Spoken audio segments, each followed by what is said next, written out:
నమస్తే, నేను ప్రశాంత్. వైఎస్ఆర్సీపీ నేతలు డైరెక్ట్గా పోలీసులనే బెదిరిస్తున్నారు. ఇప్పుడు పోలీసులే వైఎస్ఆర్సీపీకి భయపడుతున్నారా? అసలు ఏం జరుగుతుంది? దీని గురించి అయితే మాట్లాడేందుకు ప్రస్తుతం మనతో పాటు సీనియర్ జర్నలిస్ట్ సిఎస్ రావు గారు ఉన్నారు. నమస్తే అండి. నమస్తే సార్, గత ప్రభుత్వంలో మనం చూసాం పోలీసులు ఏ విధంగా వైఎస్ఆర్సీపీ పార్టీకి పనిచేశారు, ఎన్ని అన్యాయాలు అక్రమాలు చేసినా కానీ దానికి ఎంత సపోర్టివ్గా చేశారనేది అయితే మనం చూసాము. ఇప్పటికీ జగన్ గారు మిమ్మల్ని బట్టలు ఉడదీసి కొడతాం అన్నప్పటికీ కూడా ఇంకా పనిచేసే వాళ్ళు ఉన్నారా? అదేవిధంగా పోలీసులు కూడా ఇంకా భయపడుతూ ఉన్నారా? వీళ్ళు అధికారంలో లేకపోయినా కానీ ఇంత ధైర్యం ఎక్కడి నుండి వచ్చింది? ఎందుకని పోలీసుల మీదనే ఎక్కువ టార్గెట్ చేస్తున్నారు? ఎందుకని పోలీసులనే ఎక్కువ అంటూ ఉన్నారు? ఇప్పుడు ఆంధ్రప్రదేశ్లో విచిత్రమైనటువంటి పరిణామం నెలకొంది. జనరల్గా ప్రజలకు రక్షణ కల్పించడానికి పోలీసులు ఉంటారు. ఎక్కడైనా అసాంఘిక కార్యక్రమాలు కానీ లేదంటే దాడులు కానీ లేదంటే చట్టవిరుద్ధ కార్యక్రమాలు కానీ జరిగినప్పుడు పోలీసులు వెళ్ళి సమాజాన్ని రక్షిస్తారు.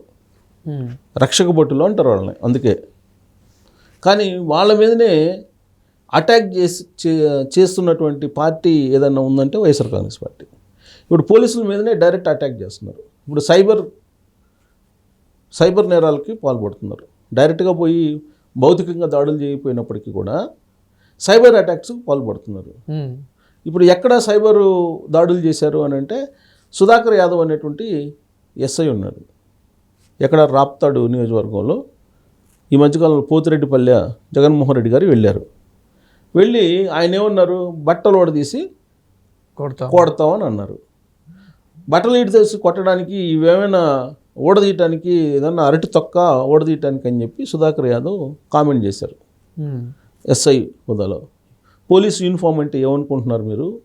అదేమన్నా అరటి తొక్క అనుకుంటున్నారా ఈజీగా ఒలవడానికి తీసేయడానికి అని చెప్పి ఆయన కామెంట్ చేశారు. అలాగే పోలీస్ సంఘాలు కూడా జగన్మోహన్ రెడ్డి గారు చేసినటువంటి కామెంట్స్ని ఖండించారు. అంతటితో ఆ ఇష్యూ అయిపోయింది. ఆ పోలీస్ సంఘాలు ఖండించింది.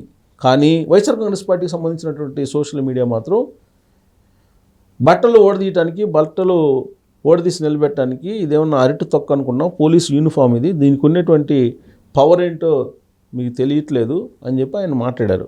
దాంతో ఆయన్ని ట్రోల్ చేయడం మొదలుపెట్టారు వైఎస్ఆర్ కాంగ్రెస్ పార్టీకి సంబంధించినటువంటి క్యాడర్.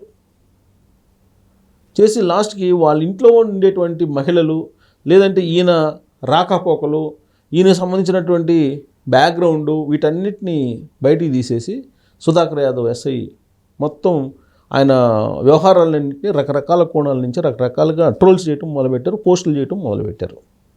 లాస్ట్కి సుధాకర్ యాదవ్ ఏం చేశారంటే తన మీద సైబర్ అటాక్ చేస్తున్నారు కాబట్టి రక్షించండి అని చెప్పి సైబర్ కేసులు పెట్టాల్సి వచ్చింది. సైబర్ కేసులు పెట్టి ఇప్పుడు వైఎస్ఆర్ కాంగ్రెస్ పార్టీకి సంబంధించినటువంటి క్యాడర్ని ఎవరైతే సైబర్ దాడులు చేస్తున్నారో ఆయన మీద చర్యలు తీసుకునే దానికి ఇప్పుడు పోలీసులు సిద్ధమయ్యారు.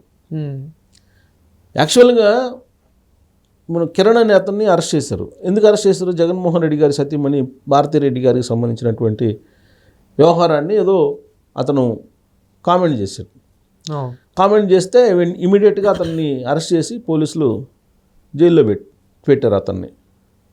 మరి ఇప్పుడు సుధాకర్ యాదవ్ గారి కుటుంబ సభ్యుల్ని అతన్ని అటాక్ చేస్తున్నారు కదా. అటాక్ చేసినప్పుడు పోలీసులు అసలు ఎస్ఐ మీదనే మీరు అటాక్ చేస్తుంటే మామూలు వాళ్ళని అసలు బతకనిస్తారా? పోలీసులకే వీళ్ళు సవాళ్ళుగా నిలుస్తుంది వైఎస్ఆర్ కాంగ్రెస్ పార్టీకి సంబంధించినటువంటి సోషల్ మీడియా. ఇప్పుడు జగన్మోహన్ రెడ్డి గారు కూడా ఆ మధ్య పులివెందులు వెళ్ళి పులివెందుల డిఎస్పీ తన పని తాను చేసుకోకపోతే వైఎస్ఆర్ కాంగ్రెస్ పార్టీకి సంబంధించినటువంటి కార్యకర్తలను ఏదో అరెస్ట్ చేస్తే మనం అధికారంలోకి వస్తాం, ఆ తర్వాత అతని చేత ఆ డిఎస్పీ చేతనే మీకు సెల్యూట్ కొట్టిస్తానని చెప్పాడు, హామీ ఇచ్చాడు వాళ్ళకి. అంటే పోలీసుల మీదనే వీళ్ళు రివర్స్ అవుతున్నారు, పోలీసుల మీదనే అటాక్ చేయడానికి రెడీ అవుతున్నారు. మరి ఇక ప్రజలు రక్షించేది ఎవరు? ప్రజలు రక్షించేది పోలీసులు. వీళ్ళు సైబర్ అటాక్స్ ఆ పోస్టుల రూపంలో బుల్లెట్స్ మాదిరిగా ఆ పోస్టులని వదులుతున్నారు సోషల్ మీడియాలో. అది సుధాకర్ యాదవ్ గారు ఎస్ఐగా ఉన్నారు. ఆయన ఏదో జనరల్గా యూనిఫామ్ గురించి కదా అంది జగన్మోహన్ రెడ్డి గారు. బట్టలు ఓడదీసి నిలబెడతామని అంటే వాళ్ళు యూనిఫామ్ ఓడదీసి నిలబెడతామని కదా. సో కాబట్టి నిజంగానే పోలీసుకి ఆ పవర్ ఉండాలి, ఆ ఆవేశం ఉండాలి. అది అన్నప్పుడు రియాక్షన్ కూడా ఉండాలి.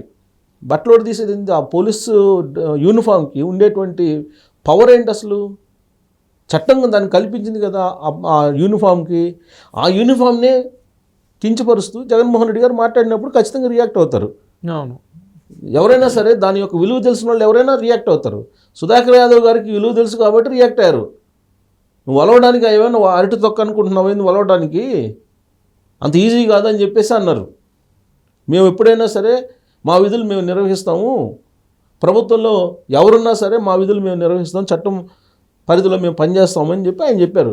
మీరు ఎలా ఓడిస్తారు, అదేమన్నా అరటి తొక్క అనుకుని అరటి తొక్క అనుకున్నాం అని చెప్పి ఆయన కామెంట్ చేశారు.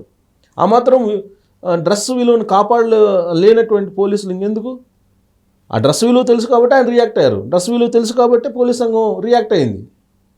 దానికి ఆయన ఏదో నేరం చేసినట్టు వైఎస్ఆర్ కాంగ్రెస్ పార్టీకి సంబంధించిన కార్యకర్తలు ఆయన కుటుంబ సభ్యుల్ని టార్గెట్ చేసి పోస్టులు పెడుతూ నానా రకాలుగా ఇప్పుడు సోషల్ మీడియాలో హల్చల్ చేస్తున్నారు. బుల్లెట్ కంటే పదునైనటువంటి విధంగా పోస్టులు పెడుతున్నారు వాళ్ళు. సైబర్ అటాక్ అంటే అదే.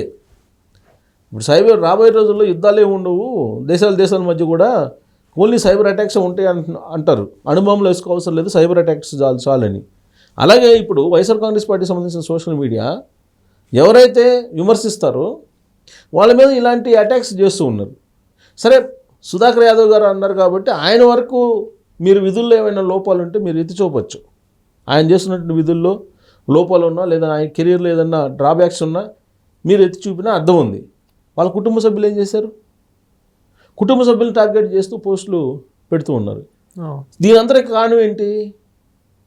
తోపుదుర్తి ప్రకాష్ రెడ్డి గారు, తోపుదుర్తి చంద్రశేఖర్ రెడ్డి గారు ఆయన బ్రదరు, వీళ్ళిద్దరూ కారణం.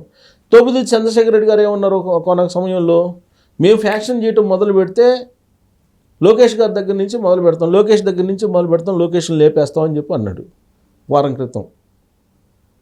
ఎప్పుడో చంద్రబాబు నాయుడిని చంపేసి ఉండేవాళ్ళమే, రాజశేఖర రెడ్డి గారు రెడీ అన్నట్టయితే మేము ఎప్పుడో చంపేసి ఉండేవాళ్ళం, ఇన్ని రోజులు ఎందుకుంటాడు అని చెప్పి బహిరంగంగా బాహాటంగా అని అన్నాడు ఆయన. అంటే ఇదంతా ఎవరిని చూసుకొని ఇంత ధైర్యం, ఎందుకని ఇలాంటి మాటలు మాట్లాడాల్సి వస్తుంది? ఇప్పుడు వాళ్ళకి భావోద్వేగాలు రెచ్చగొట్టాలి. ప్రజల్లో భావోద్వేగాలు రెచ్చగొడితే తప్ప వాళ్ళ వైపు చూసే పరిస్థితి లేదు. ఎందుకంటే రాష్ట్రంలో అభివృద్ధి కార్యక్రమాలు జరుగుతున్నాయి. రాష్ట్రంలో అనేక చోట్ల ఇప్పుడు రోడ్లు వేశారు. అవును. గ్రామాల్లో పంచాయతీరాజ్ శాఖ నుంచి ఒకేసారి రోడ్లు వేస్తున్నారు. అమరావతి నిర్మాణం జరుగుతుంది, కేంద్రం సహకరిస్తుంది, ఫండ్స్ తీసుకొస్తున్నారు. ఇవన్నీ జరుగుతున్నప్పుడు పబ్లిక్ అటువైపు చూస్తారేమో, అటువైపు చూసి ఈ అభివృద్ధిని చూసి అట్రాక్ట్ అయిపోయి మళ్ళా 2029లో కూడా ఇంటి దగ్గర మనకి 11 స్థానాలు వచ్చినాయి, ఈ 11 కాస్త ఇంకా తగ్గుతాయి అనేటువంటి ఆందోళన వాళ్ళకు ఉండొచ్చు. లేదంటే భావోద్వేగాలు రెచ్చగొట్టేటువంటి అవసరం ఏమొచ్చింది? లేదు కదా. లింగమయ్య అనేటువంటి ఒక కార్యకర్తని చంపేశారు, ఓకే, అది పొలిటికల్ మ్యాటర్ అని వాళ్ళు చెప్తున్నారు. కాదని చెప్పి తెలుగుదేశం పార్టీ చెప్తుంది. అది వ్యక్తిగతమైనటువంటి కక్షలతోటి చంపుకున్నది, ఫ్యాక్షన్ మ్యాటర్ కాదని చెప్తున్నారు. అది ఫ్యాక్షన్ మర్డరే అని చెప్పి చెప్పడానికి జగన్మోహన్ రెడ్డి గారు అక్కడికి వెళ్ళారు. అక్కడ ఏం జరిగింది? హెలికాప్టర్ వచ్చింది, హెలికాప్టర్ మీద వీళ్ళందరూ పడ్డారు.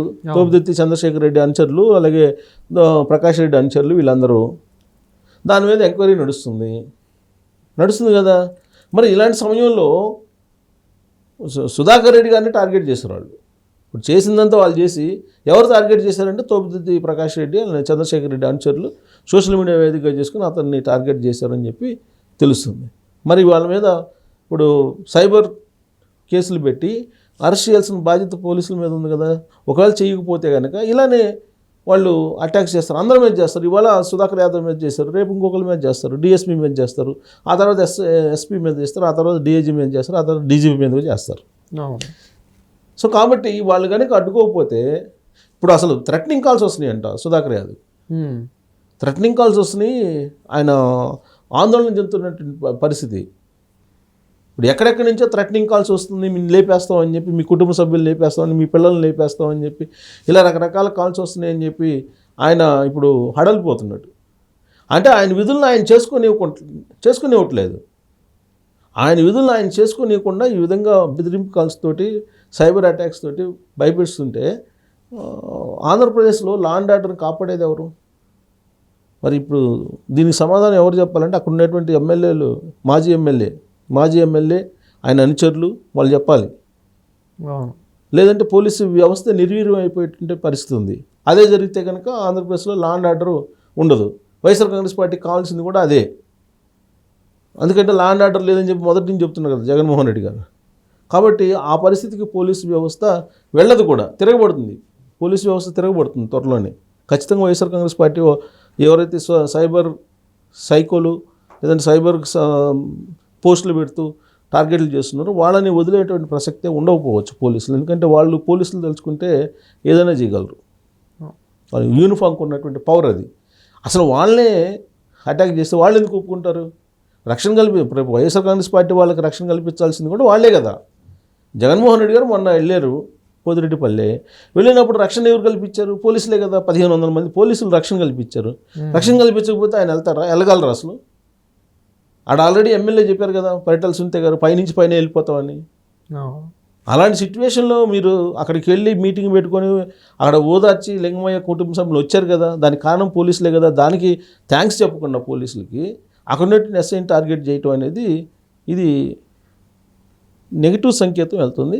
వైఎస్ఆర్ కాంగ్రెస్ పార్టీకి కూడా అది మంచిది కాదు. Thank you sir.